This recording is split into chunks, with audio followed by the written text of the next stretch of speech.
லக்ஷு, இன்றைக்கி நம்ம என்ன லெசன் பார்க்க போகிறோம்?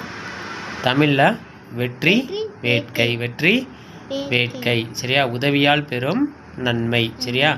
நம்ம அடுத்தவங்களுக்கு என்ன உதவி செய்கிறோமோ அதெல்லாம் என்ன நன்மை வருதுன்னு தான் இந்த லெசனில் என்ன பண்ண போகிறோம், பார்க்க போகிறோம். இந்த வெற்றி வேட்கை எழுதியவர் யாருன்னா அதிவீர ராம பாண்டியன் அப்படின்ற ஒரு புலவர் சரியா?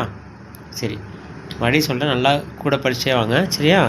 தெல்லிய ஆளின் சிறு பழத்து ஒரு விதை. தெல்லிய ஆளின் சிறு பழத்து ஒரு விதை.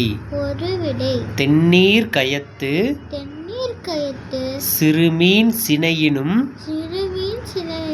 சினைனா என்னது? முட்டை. சினைனா என்னது? முட்டை சரியா? தெல்லிய ஆளின் சிறு பழத்து ஒரு விதை. தென்னீர் கயத்து சிறுமீன் சினையினும் நுண்ணிதே ஆயினும் அண்ணல் யானை அணிதேர் புரவி ஆள்பெரும் படையோடு மன்னர்க்கு இருக்க நிழலாகுமே. சரியா? படிக்கலாமா? சரியா? இந்த பாடலின் பெயர் என்ன? வெற்றி வேட்கை. பாடலின் பெயர் என்னது? வெற்றி வேட்கை. உதவியால் பெறும் நன்மை சரியா? தெல்லிய ஆளின் சிறு பழத்து ஒரு விதை. சிறு பழத்து ஒரு விதை. தெல்லிய ஆளின் சிறு பழத்து ஒரு விதை. தென்னீர் கயத்து சிறுமீன் சினையினும் நுண்ணிதே ஆயினும் அண்ணல் யானை அணிதேர் புரவி ஆள்பெரும் படையோடு மன்னர்க்கு இருக்க நிழலாகுமே. இப்பாடலை எழுதியவர் யார்?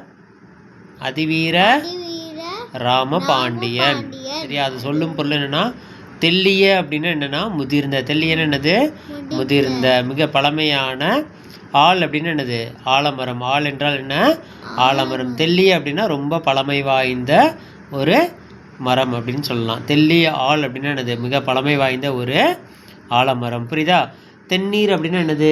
தெளிந்த நீர். தென்னீர்னா என்னது? தெளிந்த நீர். நுண்ணிதே அப்படின்னா என்னது? ரொம்ப ரொம்ப சின்னது. ரொம்ப ரொம்ப சின்னது சரியா? புரவி அப்படின்னா என்ன? குதிரை. புரவின்னா என்னது? குதிரை. இந்த லெசனில் என்ன சொல்கிறாங்க அப்படின்னா, இந்த லெசன் ஒன்று மட்டும் பாருங்கள். மிக பழமையான ஆலமரத்தில் உள்ள சிறு பழத்தின் ஒரு விதையானது தெளிந்த நீர்நிலையில் உள்ள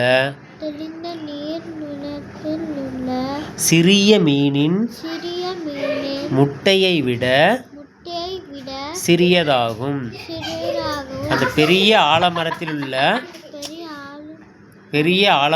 உள்ள சிறு பழத்தோட ஒரு சின்ன விதை. அந்த விதை எப்படி இருக்குமா? தெளிந்த நீரில் இருக்கக்கூடிய சின்ன மீனோட முட்டையை விட மிகவும் சின்னதாக இருக்குமா? புரியுதா இல்லையா? சரி, அந்த சின்ன விதை இருக்கு இல்லையா? அந்த சிறிய விதை சொல்லுங்க. அந்த சிறிய விதை பெரிய ஆலமரமாக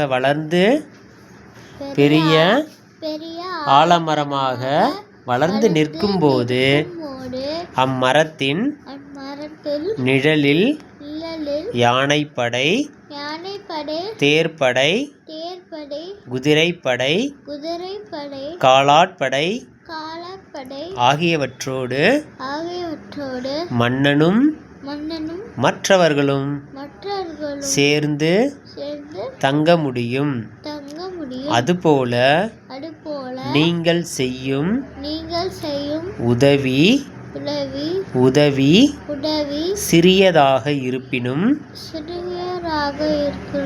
அது மற்றவர்களுக்கு மிகப்பெரிய பயனை தரும். இந்த கதையில் நம்ம என்ன தெரிஞ்சுக்கிட்டோம்? நம்ம அடுத்தவங்களுக்கு செய்யக்கூடிய உதவி சின்னதாக இருந்தாலும் அவங்களுக்கு அது என்னவாக இருக்குமா? பெரிய என்னவாக இருக்குமா? மிகப்பெரிய பயனை தருமா? சரியா?